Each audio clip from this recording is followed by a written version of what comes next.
아침에는 죽음을 생각하는 것이 좋다. 로마 시대 뛰어난 정치가 율리우스 카이사르의 말입니다.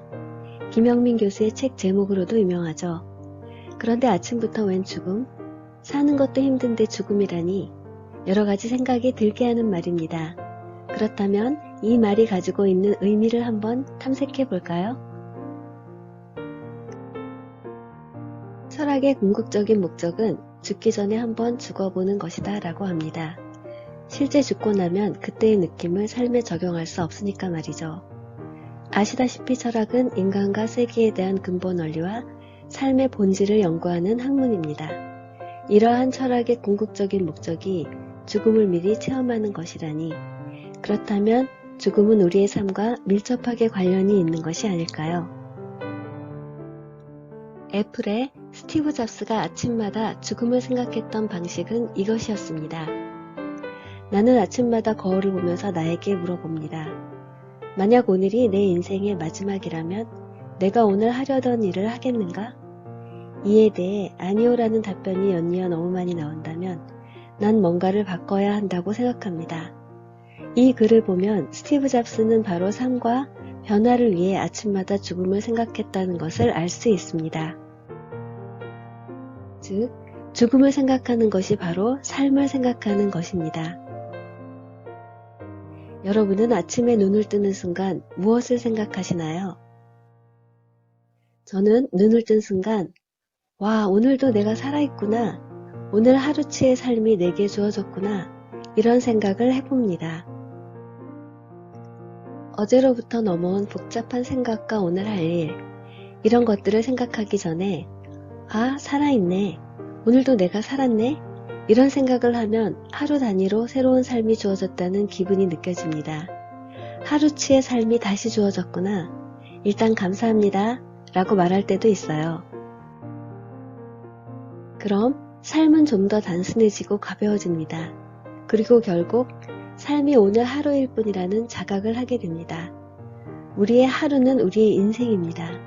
아침에 눈을 뜨는 탄생, 그리고 어린 시절처럼 내 몸이 깨어나는 오전 시간, 청장년기인 낮 시간, 그리고 해질녘의 황혼, 그리고 밤이 되면 우리는 죽음과 가장 유사한 잠에 빠져듭니다. 결국 인생은 오늘 하루입니다. 헬렌 켈러는 인생은 과감한 모험이거나 아니면 아무것도 아니다 라고 했습니다. 멋진 말이라 읽을 때마다 가슴을 뛰게 합니다. 특히 다른 사람도 아니고 헬렌 켈러가 이 말을 했다고 생각하면 훨씬 감탄하게 됩니다. 그리고 저는 여기에 이렇게 덧붙이고 싶습니다.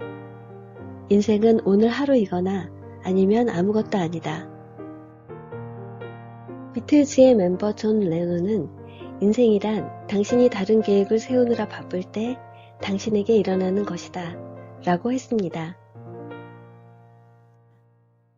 바로 삶의 목적은 삶 자체인 것이죠. 무엇을 성취하거나 이루기 위해 사는 것이 아니라는 것입니다. 많은 사람들이 왜 사는 걸까요? 라는 질문을 합니다.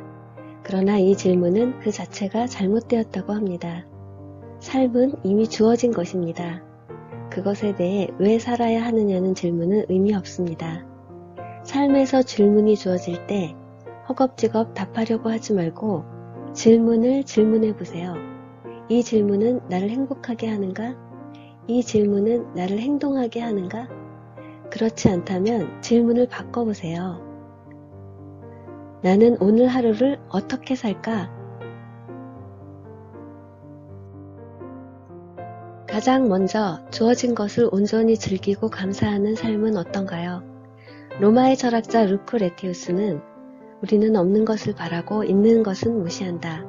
삶은 그런 식으로 소진되며 죽음은 예기치 못하게 다가온다고 하였습니다. 있는 것은 무시하고 없는 것만 바라보며 지금이 아니라 과거와 미래를 왔다 갔다 하는 동안 삶은 손가락을 빠져나가는 모래알처럼 사라지고 맙니다. 삶은 바로 지금이고 인생은 오늘 하루입니다. 가족에게 나중에 돈 벌면 잘해주지 말고 오늘 해줄 수 있는 걸 해주세요. 만나고 싶은 사람은 나중에 시간 나면 만나지 말고 오늘 만나세요. 나중에 기회 되면 칭찬해주지 말고 오늘 해주시면 됩니다. 자기 자신에게도 나중에 성공하고 나서 쉬지 말고 오늘 잠시라도 짬을 내어 휴식을 선사하세요. 자신에게 주는 휴식, 가족들에게 주는 위로와 격려, 친구들과의 다정한 시간, 그리고 언젠가 가보고 싶었던 여행도 그걸 할 수 있는 시간은 바로 오늘입니다. 사람들이 단 몇 시간 후에 무슨 일이 일어날지 안다면 아침에 집을 나서는 가족들과 그렇게 인사하며 헤어지지 않을 것이다 라고 합니다. 당신은 오늘 아침 집을 나서는 아내, 남편, 그리고 아이들 또는 형제 자매들과 어떻게 인사하고 헤어졌나요? 지금까지 셀프 행복법이었습니다.